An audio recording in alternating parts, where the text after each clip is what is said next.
Ever get that feeling where you're too afraid to play ranked? Thoughts like, what if I mess up or don't do well start to fill your mind. Just an overwhelming amount of negative feelings. This is called ranked anxiety. In this video, we're going to go over what ranked anxiety is. First, we'll delve into anxiety for an average person. Then we'll go into how anxiety relates to ranked League of Legends. Next, we'll talk about your performance under anxiety. And last, we'll provide some helpful tips in and out of game to combat ranked anxiety. So let's get started with what anxiety itself is. We're going to define what it is as well as why we experience it.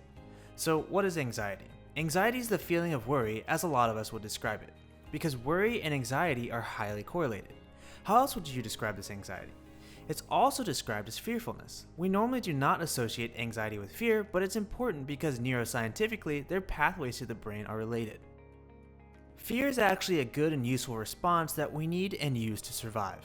We perceive fear through our senses. However, anxiety's fear is a fear that can't be located with our senses, and that's when it becomes a problem. Because it's not located, the fear is sustained and becomes distressing, and that's what we call anxiety. Now that we know what anxiety is, let's talk about the symptoms. Anxiety can cause muscle tension, sweating, and increased heart rate. These are feelings you can physically experience. These symptoms can exacerbate all the way up to hyperventilation and shaking. Adrenaline is one of the factors that plays into anxiety. Adrenaline, also known as epinephrine, is a stress hormone. It's released when you're feeling anxious and can cause the symptoms I mentioned earlier. Also, anxiety is very normal in stressful situations and is a natural part of the human experience. Now, let's talk about anxiety and how it specifically relates to ranked League of Legends. Ranked anxiety in League of Legends can be due to many things. Things like what kind of players you have in your game, will you have players that will fill roles, will you win, is this a promotional match, will you get demoted if you lose, or did your team not ban Teemo? Anyhow, all of these things and questions introduce the variable of uncertainty. We are extremely fearful of uncertainty because we can't create definable, actionable goals from these variables. This leaves us vulnerable to ranked anxiety, fear without actual fear. Let's check in with our challenger psychology expert, Turkish Coffee, to see how he dealt with his ranked anxiety. Hey guys, Turkish Coffee here. Ranked anxiety is definitely a topic that is no stranger to me. When I started playing this game and started learning more and more about it, it didn't take long before I found myself in the predicament of ranked anxiety, as I wanted to get better and climb the ladder so badly, but somehow I also avoided playing ranked and felt uncomfortable while playing. The chat, players, and having to play other roles definitely pushed me out of my safe zone, leaving me with anxious feelings. The way I dealt with it personally was finding a friend to duo queue with, a friend to joke around with, to provide assurance, and to share my frustration to while playing ranked game made me feel less nervous and find out the ways of overcoming those feelings. At the end of the day, we are social beings and there's nothing more natural than feeling the need to share. Over time, I quickly found myself more comfortable playing the game on my own and understand a little more deeply about the things that cause ranked anxiety, and being self-aware really helped me out a lot.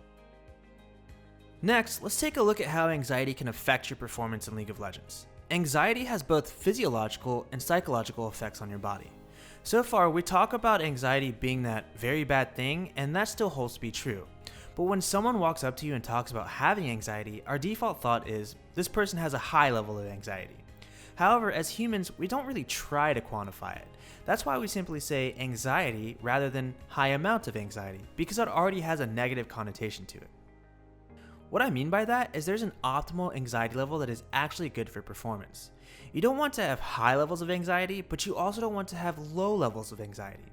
Both high and low ends of the spectrum will impact your performance negatively. Here's a demonstration to show that clearly. As you can see in the graph, you have your level of performance on the y-axis. You can have a low level of performance located at the bottom of the y-axis and a high level of performance located at the top. We'll put anxiety, and in this case ranked anxiety, on the x-axis with the values linearly increasing as you go to the right. Studies have shown that the performance anxiety graph looks a little bit like this. When you have high levels of anxiety, you also see a high level of effort associated with it. The more effort you put into it, the more likely you are to become anxious about failure. After a certain point of anxiety, you can see that your performance starts suffering. Now, let's take a look at the lower levels of anxiety. That's where you'll see lower amounts of effort, aka you're not taking it too seriously and don't care that much, right? This also leads to low levels of performance because you're just not motivated to play well. Then you have this high performance range associated with an optimal level of anxiety. this is where we're shooting for. This is where you see LCS and professional players hang out. They're able to keep their cool while also paying attention to the smallest details. They're paying attention to the minimap, timing summoner spells, keeping track of ability cooldowns, and pretty much keeping tabs on everything else. And that requires them to have this optimal level of anxiety and attention. Anything outside of this optimal level results in poor performance. So for us to be able to be in that mid-range, we need to feel motivated, but we also need to avoid overthinking and causing anxiety. Okay, so let's look at the interaction of anxiety with cognition. To put it simply, anxiety leads to poor cognitive skills.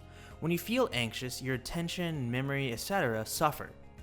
Poor cognitive skills lead to problems in cognitive function. Cognitive functions can be forgetting, paying attention, making a decision, should I flash or not, and so forth. We use these functions at every second in our games, which is why it's not surprising that anxiety leads to poor performance.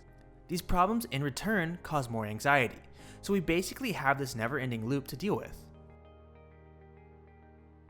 The last thing is, anxiety negatively impacts the processing and storage of working memory, which hinders both performance and the ability to improve. So what is working memory? Well, working memory is responsible for holding and processing both stored and new information. This is the most important thing to take away from this section. Your stored information can be something like, oh, I should probably ward at 3 minutes because this is typically when a jungler ganks. Your new information are things you take from skill cap videos and mistakes you actually make in ranked games. Due to anxiety impacting your working memory, your ability to learn from your mistakes as well as getting better at League of Legends as a player suffer from it. Now, here comes a cliche. Everybody makes mistakes, right? But only some actually learn from them, and that is what our goal is at Skill Caps. Now that we've introduced the problem of ranked anxiety and how our performance suffers from it, let's take a look at some tips to ease ranked anxiety. Having the right mindset for a game is very important in League of Legends. To accomplish this, the first thing you should do is distract your mind from anxious thoughts. What I mean by that is don't think about things like promotional matches or getting demoted. Something I've found to be extremely effective is having small goals for a game.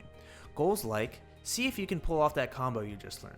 Or if you're a support, see if you can keep your marksman alive from that super fed Fiora.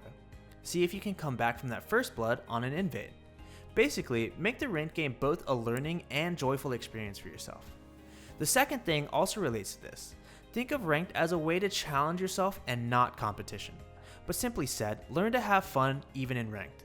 Alright, you can also do very simple things to relax, like watching funny cat videos or a little workout or stretch. Whatever works for you, because everybody is unique. Personally, I found stretching to work wonders for me. It increases blood flow to your muscles and brain, and it gives you that feeling of relaxation. You can also play an ARAM or a normal game before a ranked game as a warm-up to feel prepared. Bonus points if you actually play with friends. Want to know more about developing a positive mindset? We have a video on that specific subject, so make sure to check that out later on in the course. So in this last section, we're going to talk about overcoming ranked anxiety while the game is actually happening. What if you start to have anxious thoughts while you're in the game? Perhaps everything was going well for you. You were relaxed and you have the mindset. You're even winning lane until your team starts to throw or make questionable plays, and now you're starting to feel the anxiety slowly building up. So what can you do now? Tips to have in mind while you're in the game consist of what's called biofeedback. It's a technique used in therapeutic settings for becoming aware of what's actually happening to your body physiologically. In fact, therapists automatically jump to biofeedback when meeting people diagnosed with generalized anxiety disorder. So what are some of the changes you feel to your body when you're becoming anxious? Of course, we won't be able to use expensive equipment to do this, but what you can do is watch your rising heartbeat. Watch your breathing rate, or are your muscles tight or loose? Being aware of all of this and realizing that you are in fact, right now, feeling anxious will help you manipulate and control your feelings, which will ultimately help you control your anxiety. Another thing I want to mention is something I like to call reality check. You're not going to win every game. I repeat, you are not going to win every game. Not even the best players in the world can accomplish that. You're bound to make some mistakes as well as your teammates. Accepting this mantra as well as having realistic expectations will ease up the anxious thoughts. The last thing I want to mention is playing to learn while attempting to win, rather than just playing to win. This is also very important because if you only play to win, you're going to let yourself down every time you lose. Even having a 66% win rate would mean that 1 out of every 3 games you would feel disappointed after defeat and the sound of defeat from the exploding nexus, which can tilt you into oblivion. We'll expand more into tilt with the next video, but again, even though most professional players are bound to lose some games, and they could not have done anything about it with their current set of skills. However, playing to learn while attempting to win will mean that you're trying to get something from every ranked game. This newfound information can and most likely will be useful, ultimately helping you become a better player, which is key to your success in League of Legends. Alright, thanks for watching. If you've overcome your ranked anxiety and want to deal with loss streaks, check out the next video on tilting. Good luck on the Rift!